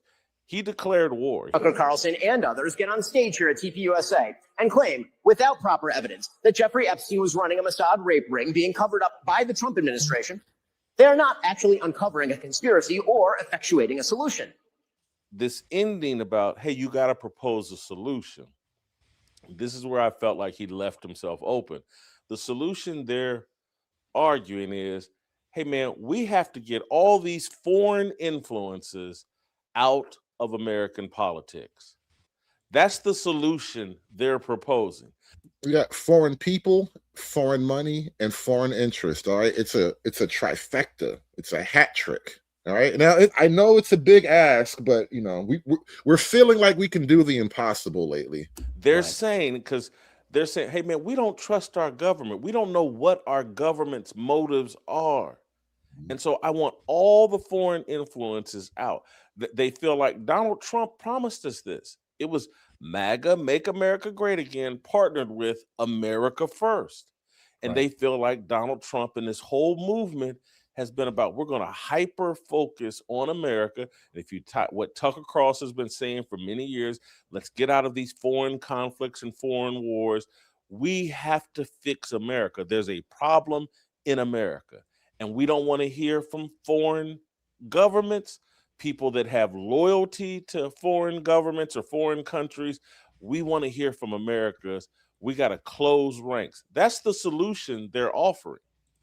And there will be people today that will say, Ben Shapiro has no interest in that solution because he believes there's another country called Israel that should be partnered with and have influence over what's going on in America because they're our greatest ally. And that really does get to the heart, at least of one, because this is a multivariant problem, but it kind of encapsulates one huge issue, which is a guy like Ben Shapiro in particular, who is, according to Candace, she called him a Talmudic Zionist. Can he be truly America first? And if you're not America first, who's first in your mind, right? That it presents a problem of just pure interest. Like if your interests aren't aligned with my interest, and in fact they override my interest, then maybe I'm not interested. I mean, isn't the comparison like if you do fantasy football, how can you claim to be a homer if you're rooting for other players to do well when they potentially could be going against your own home team? That doesn't make it. I mean, that's the way I look at it as. It's like people that love fantasy football are betting for your own team to lose. It's so dumb. Just for the cheap buck. That's what these guys are doing. They're selling out the country for the cheap buck. And the problem on top of that becomes for the right wing, who for the last, I don't know how many, not just years, but generations, you know, they've been under a particular assault from the left. You know, everything you do, you get labeled with a word, you know, racism, sexism, all that stuff. And now it's interesting that they will call like the Graper movement the woke right, but the people calling them the woke right are effectively using the same woke tactics against them. Now we're going to, you know, label you a bad person so that we can make fun of you and try to ruin your career. And so it's an interesting turn, but this is why we're having this quote civil war, because there seems to be an interest. I mean, there seems to be an issue at the heart of, honestly, left-wing politics too, but that's a whole other story. But on the right wing, this issue kind of touches a lot of other things, and it's an obvious fracturing point. But let me get to the last part of this clip real quick. All right, real quick.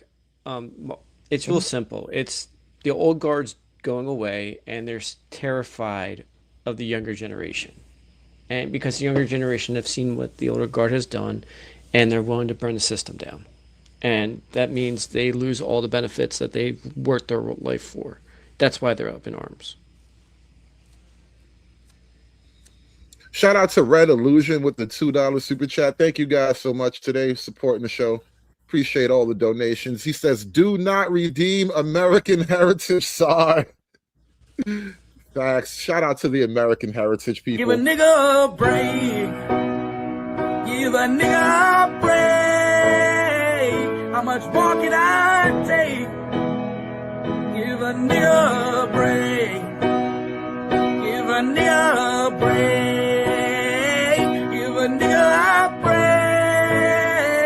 How much more can I take? Give a nigga a break. And from Candace to Tucker to the Nick Fuentes to Steve Bannon to who knows where President Trump is on this, but they don't feel like Israel is our number one ally. And then there are others of us that feel like even if they are our number one ally, which we're up for debate, but even if they are, I don't want them nosing around over here determining what goes on in America. So there is a solution that I think that's they're being offered up that he doesn't really want to engage in. He wants to name call and smear them and not deal with the actual argument that's being made. Which is woke left tactics again. There is an issue here. There is a question of, I mean, frankly, it's a question of loyalty. You know, the whole dual citizenship conversation, that whole thing, like, the question of loyalty will not go away just because you call people a bad name. I think that the thing is these guys don't realize that the game has changed and they don't control the narrative anymore. And that's their biggest gripe. They used to be able to get away with this shit and now they can't do it anymore. And they don't know what to do. They're losing the narrative and they don't know what to do. And it's not just that they're losing the quote narrative. There is a certain like a righteousness to the whole narrative loss, narrative shift rather, that I think is going unchecked. So like, not even unchecked is the wrong word, but like there's an unwillingness or an inability to form a proper response to the righteousness of the problem, which is like yesterday I talked about the white man getting his civil rights back, right? And as I was playing the show, as I was laying out the whole argument, I was playing different examples of corporate discrimination under the guise of DEI, where they flat out would say in different environments or different situations, you know, we're just not going to hire white guys. Attitudes that we would plainly recognize as discriminatory if applied to any other group, like people routinely being told, well, we'd love to hire you, but we can't have a white guy in here. Am I right? Yeah. Like if you said that about any other group, that would be offensive. Right. But then the person saying that is the tenured white professor. Right. Being like, yeah, oh, yeah. Right. Yeah. We've already like crystallized the like past discrimination. Like those people, you know, who did benefit from like much more discriminatory times, they're not going anywhere. Right. Now that things are a little more tolerant, now we have to heap, you know, the discrimination onto people who, you know, played no part in the system. I mean, this is a common theme of like, I don't know, like legacy government programs, like government employment, right? I mean, it's like, why is it hard for like governments to hire good cops or good teachers or whatever? Is because you promised the last generation a like ludicrously generous pension. And so all your money is going to the past generation of bad employees. And so you can't hire a new generation of good employees. And this seems like a similar thing, just with the unfunded obligations being racism instead of. And one of the things I think I played a clip from Matt Walsh yesterday, and he spoke about how just the pure spiteful lack of hiring white men can be argued it's one of the reasons why a lot of things just don't work right now in America. Like the fact that you're not hiring a bunch of white guys intentionally is probably the reason why everything sucks and things are falling apart. You're not wrong. I'm just saying.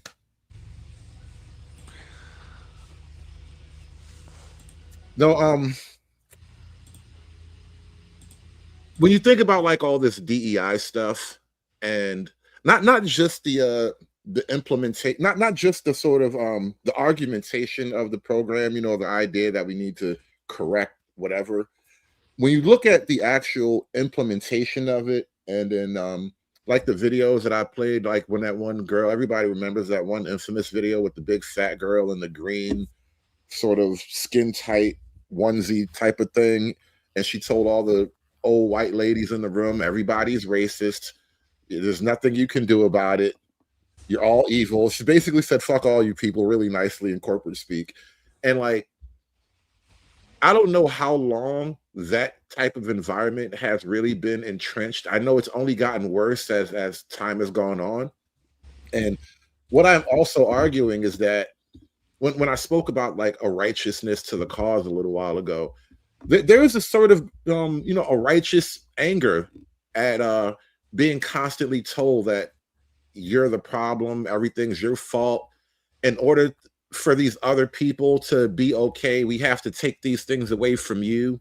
There's that particularly shameful act of like having to train your new unqualified replacement, and you're under contract, so you can't like just quit under protest and shit like that. And so like, I do think there's a kind of visceral problem that you can't just politic your way out of. Mm-hmm. And the thing is, there's no good solution here, and that's why they're scrambling right now. Because once the average person realizes that these people are just don't have your benefit, don't care anymore, they lose their power. And if they don't have their power, they can't get reelected, and that's all they care about: either the election or the grift. It's whatever can get me that. So if you can't control that anymore, I lose my source of income, I'm done. Or even worse, what the citizens did to Mussolini. We'll put it that way. What about SBI in the chat? He says, same with gender. Take from men to give to women. This is why the more I kind of talk about like race and politics and whatnot, and I explore different little niche and obscure areas of the idea, I kind of realize that the black side of it is low-key a very feminine thing. We got to take from the men to give to the women. And the way you framed it, it's also, take from the white men to give to the black people or whatnot. It does kind of cue in the exact same, it codes in the exact same way though. But again, I think we're at a point now where like the left wing has no place for this type of movement. The white identity could never really breathe at all on the left wing. So the right wing is the only place where you could even have this. And now the right wing is at a point where either you embrace whiteness, quote unquote, or you kind of have you fall apart. The same way the left is now kind of fracturing slightly, the right is under that same pressure at this point now, because, I called this out a while ago. White politics is going to have to be addressed at some point. You've spent way too many years playing the group politics for everybody else, and now white people probably are at a point where they're kind of, even if they don't all explicitly coalesce around being white, I think there will be a kind of defensiveness and a reluctance to play along with a lot of shit going forward. Well, the main problem with tearing a system down is you don't know what you're going to replace it with. It could be better, it could be worse. We don't know, but it needs to be torn down anyways. I got something else I'm going to share with you guys real quick. Let me pull this up. Vivek is running for governor of Ohio, and this is one of his competitors. Why is it that Vivek Ramaswamy, a Republican candidate for the governor of Ohio, is authoring an article entitled, "What is an American?" Well, considering he's an Indian anchor baby, that makes zero sense. But considering the fact that he's a globalist Trojan horse, yeah, actually that tracks, which is also the reason why we all hate him. And I am also running as a Republican candidate for the governor of Ohio, specifically to stop Vivek and save the state. Why is it that Vivek Ramaswamy, a Republican candidate? Yeah, this is why I said earlier he's going to get blown the hell out in Ohio, because he's lost the narrative and people are realizing what he really is.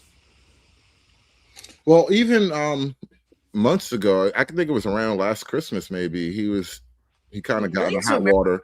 That's why he got kicked out of the whole Elon Donald Trump thing, because he made that comment. I think he released a statement about white people being lazy, watching Saved by the Bell instead of studying or whatever. And it was just funny because, I immediately started questioning what's the national average IQ in a place like India compared to America. You know, since you're going to call us all stupid over here. But I'm gonna run this other clip real quick. Tucker Carlson's speech at America Fest yesterday kind of threw me for a curveball, John. What you're watching now, attacking people attacking millions of Americans because they're Muslims? It's disgusting. And I'm a Christian. I'm not a Muslim. I know there's a lot of effort to claim I'm a secret jihadi. I'm not. You should not attack people on those grounds. And you're seeing it from Republicans. What the hell are you doing? What you're doing is trying to divide the country. And I've lived through 50 years of this crap. All these fake race wars that they're always promoting. I actually have a major problem with the Islam Muslim rhetoric coming from Tucker Carlson. I actually don't think, I think it's wrong. I think it's a leftist tactic to say it's evil. It's evil to be anti-Islam. Literally, the framing of what he's even saying is itself leftist coded, because he's making the argument that people could all get along and be Americans were it not for these evil elites motivated by money trying to divide the people. This has been like the way that they've tried to explain all the woke stuff rather than calling it what it is, which is just like fueled by anti-white, anti-American, anti-Christian sentiment, saying it's actually that it's these elite bankers, rich people or whatever who are trying to divide the 99%. It's just like recycled Occupy Wall Street talking points, just totally inaccurate. And I love Tucker. I had a canvas in my apartment of Tucker Carlson. He's like a great patriot. And Do you I don't really? know. Well, I used to. I had to tear it down like Syndrome in The Incredibles. This guy's coming out here like, what, a week after we just had a Muslim terror attack in Australia. So you're talking about people who define themselves literally by their opposition to Western civilization, to Christian civilization. There is no scenario where you can ever ally with people who are Muslim, not because they're like, you know, bad people or whatever, but because their beliefs, which they hold very closely to their identity, are not just like incompatible with ours, but they're actually actively hostile to them. I think Tucker. Now, you know, that's actually one point of disagreement where Nick Fuentes has made several comments, you know, where he feels as though he can kind of partner with the Muslim community for one thing or another. And I hear him talk like that, and I'm like, bro, no, I don't think you want to do that. That's a losing start, bro. That's a whole other battle I don't think you want to fight. I mean, you could fight it, but I mean, you're going to lose. Yeah. But we've been exploring this concept of, you know, what is it to be an American? Who is a real American? And again, having Ben Shapiro and Vivek Ramaswamy kind of being the point man on the other side of this argument is hilarious. Even being consistent about my policies where. So your father is not a citizen of the United States? He's not. Okay. And your mother, when did your mom take the citizenship test? Was it before or after you were born? After I was born. After you were born. Okay. After years of being in this, you know, following the legal process of becoming a naturalized citizen, she followed it through the legal process. So neither one of your parents were American citizens when you were born here. Yeah, you better be This is kissing why the we're ground that you live on at this point, because you're here because we allowed you to be here, not because you deserve to be here. That's the thing I want people to understand. These people should be kissing your ass for giving them the opportunity to stay here, and they feel entitled to be here. Like, no, it's like you should be kissing the ground that you live on, that you're in the richest country on the planet. You should not be feeling entitled that you belong here. This is bullshit. We shouldn't, as anybody that's been here, that should be here, should take this as an insult. You should be writing checks to every freaking American saying, thank you for being here, not, you know, I felt entitled to tell you what to do. The balls on these people is insane. Yeah, a little national chauvinism could help us a lot right now. And I think it's 100%. interesting. He technically wants to use the 14th Amendment argument right now, which this is why the 14th Amendment is coming up in the Supreme Court, because it was literally, you know, this is the Ann Coulter speech, right? It was America did owe a certain debt to Black America because of slavery or whatever. And so there's been attempts to try to address that. And the 14th Amendment was one of those things where we're making you citizens of the country, right? We're giving you, how do you call it? access to the franchise, right? You're now a member of the franchise. And that franchise comes with a lot of protections and benefits and rights, right? And I think it's an abuse of the very concept that a guy like Vivek gets to now hide under the 14th Amendment. Yeah. Well, the 14th Amendment was for Jamal's, not Jeets. Big facts. That's right? what I'm saying. If people would stop being the conceptualists and apply it to today's terms and instead apply these rules to when they were written, they probably naturalized citizenship wouldn't be a thing. You would just say that, okay, we made a big mistake. We had a civil war about it. You know, the North won and we naturalized.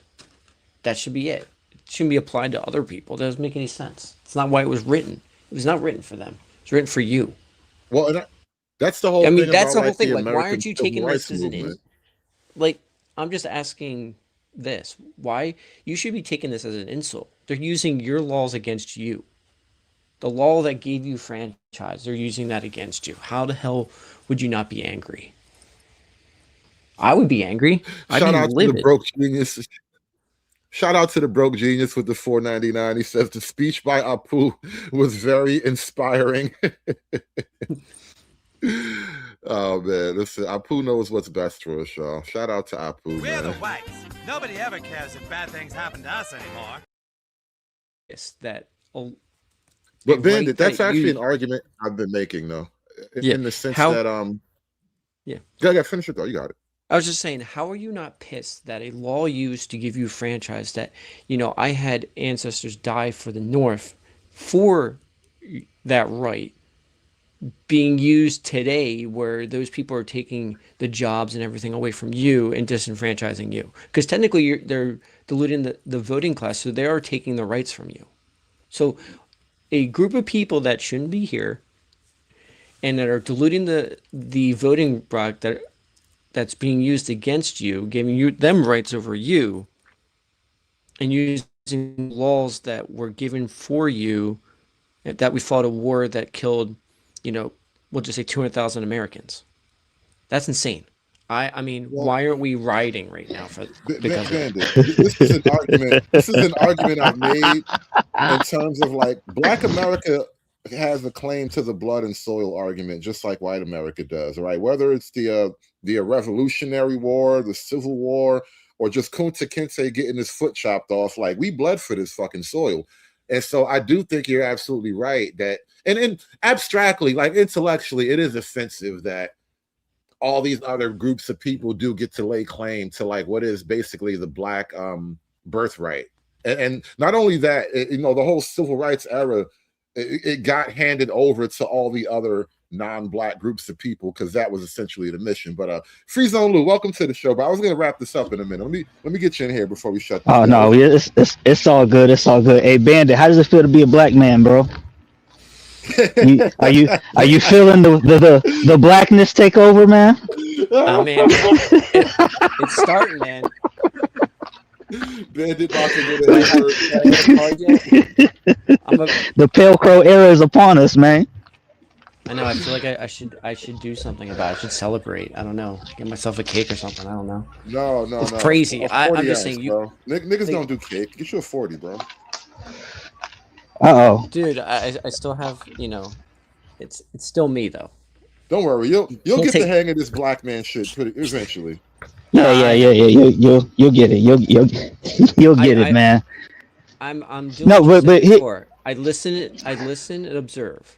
Look, you're gonna be rolling blunts and drinking 40s, and you're gonna get you a baby mama before the end of the year. Everything's gonna be fine, bro. You'll be all right. In no time, bro. Yeah, man. Yeah.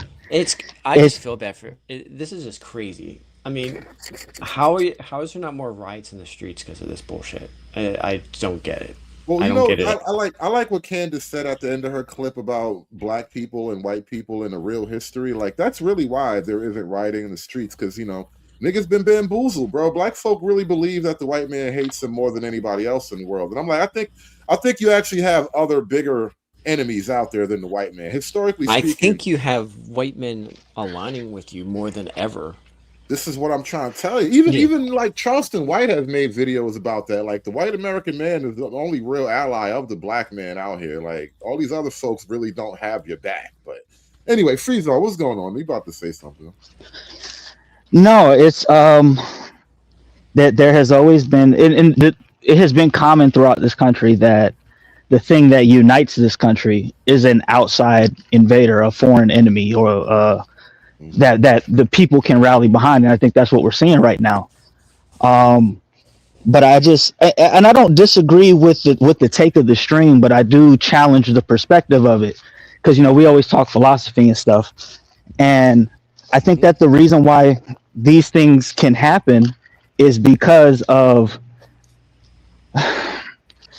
a lot of this has to do with power, not necessarily the good argument or the logical thing that makes sense. So that's why you'll see people who will make the same arguments that were made today, right? Until they get into a position of power, and then they'll use the power mechanisms to reinforce their power. Okay. And I think that's what a lot of people misunderstand. And that's why I was saying, when I say ideas supersede people, the reason why I can say that is because Americans gave all of that power to the people shit. They gave that shit to the government long ago, before we even got here. And so the government's ideas supersede whatever the people's ideas are. And you, of all peoplehood, the people with the best ideas typically end up where? In the gulag. Okay. So it's not even about the best arguments. No, nobody's saying it's about the best arguments. It's not even about the moral. Yo, is his mic gone? He sound like he's... No, I was too far away. No, I'm not even saying it's like about the best arguments, like you deserve to win just because you have good arguments. It's not even that. That's a different layer of argumentation I wasn't even approaching yet. I was just simply stating, like, when I was talking about race and liberalism on previous streams, this is just a simple contention that I'm holding, and this is what I'm challenging you with. Do you suppose we will have the Bill of Rights if America continues to be a less and less white majority country? Like, if this country is 10% white people, do you think we will still maintain our quote American Constitution? No. Well, and that's all I'm pointing out to you. So, like, right now you have people on TV. Like, what was that black guy with the weird hair, the white hair? He was on TV. I played his clip yesterday talking about the old white men who wrote the laws or whatever. We don't have to respect these laws because old white men wrote them. So it's like people already want to do away with the world, the ideological construct that the white man produced. And I'm arguing that you don't separate the white man from America. I mean, once you take the white man out of America, there is no America without the white man. Yeah, white man is America, and the thing is, if you take that away, what essentially what you do is, I hate to say it though, white men are your buffer, because without white men, guess who the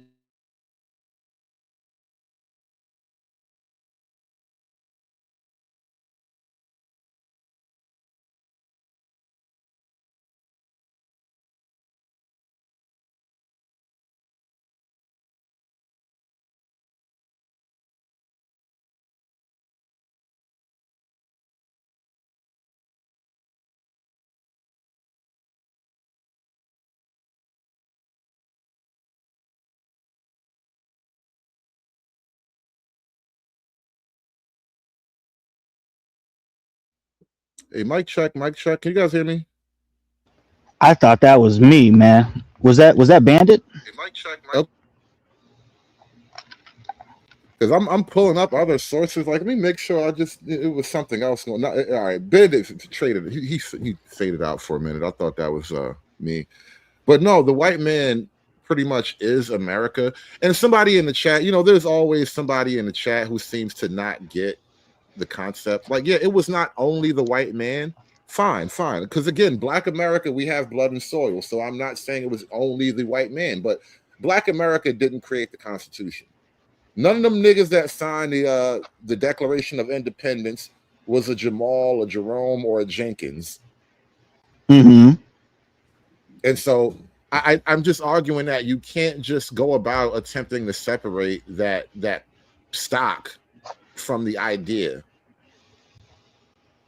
And I think that's what the attempt is that's what people are attempting to do right now. They want to separate the white man's ideas from the actual white man and then pretend that they can maintain his ideas. And you know what's a great example of that? Africa right now. Look at colonized Africa post-colonization. It just went back to chaos, right? Because apparently you do need at least a handful of white people to maintain white civilization. I don't disagree with that.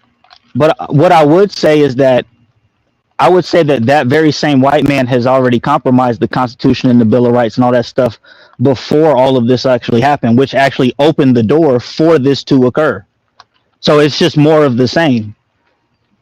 No, the question is, so the question becomes, how do you fight that? How do you fight something like that as the people when by the time you've already got here, the bill has already, like the exchange has already happened. The grandpa, all of the grandpa country and all them, they already sold the country out before we even got here. So the question becomes, what do the people now who are here, what do they do? And all I'm simply stating is that when it comes to power, you need more than better ideas, because the government is not in the place to like want to hear that type of shit, because they are the ones with the power, because grandpa country gave the government that power. So your ideas in terms of power, the ideas of the people don't mean shit. No argument there. No fight, no disagreement, no pushback. I will just retort with one simple concept, because we're going to wrap this up, and I think this is a great point to wind the show down. Shout out to Aaron C with the $2 super chat. He says, excellent show as always, my brother. Thank you so much for that. I appreciate you guys' support, and I'm glad I could entertain the audience today. If you think I'm here to play around with y'all, God damn it, I'm not. All right. Now, that being said, Free Zone, like I said, everything you just laid out about, the argument and power and the government and all that's true. All that very, very true. All that being stated, all that being accepted, these are the things that wars are made of. I was actually just about to. I was just about to ask the question. Do we need? Does America need another January 6th, but a more extreme version of it? Is that what it would take for something like this to change? Vivek in his speech, he mentioned something about our forefathers, because they're not his forefathers, they're our American forefathers. George, what's his name? Not George, fucking George Jefferson. Thomas Jefferson is my ancestor too, goddammit. And all I'm saying is, I remember some lines about the Tree of Liberty getting thirsty every now and then.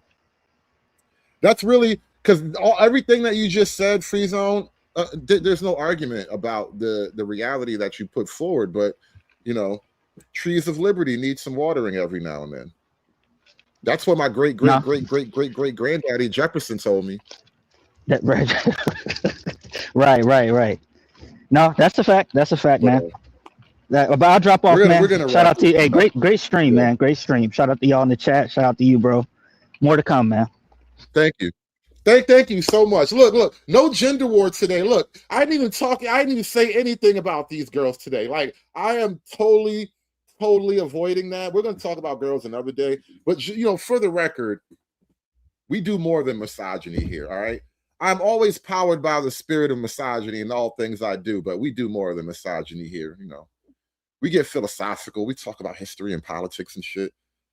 But we're going to wrap this one up. I got to put this one in the can, and I got to get up out of here. Appreciate you guys coming through. Shout out to the heritage Americans out there. And I want to understand white rage, and I'm white. Hashtag heritage Americans over everybody else, y'all. Talking about you niggas too. Don't get all sensitive on me now. Black people are heritage Americans too. We're gonna get up out of here, man. Y'all have fun. Aspiring to be patriarchs like what white men have, that isn't freedom. That isn't gonna help anybody. It's certainly not going to help black people. None of these niggas have motion except for me. There has to be one real nigga left in America, in this damn country.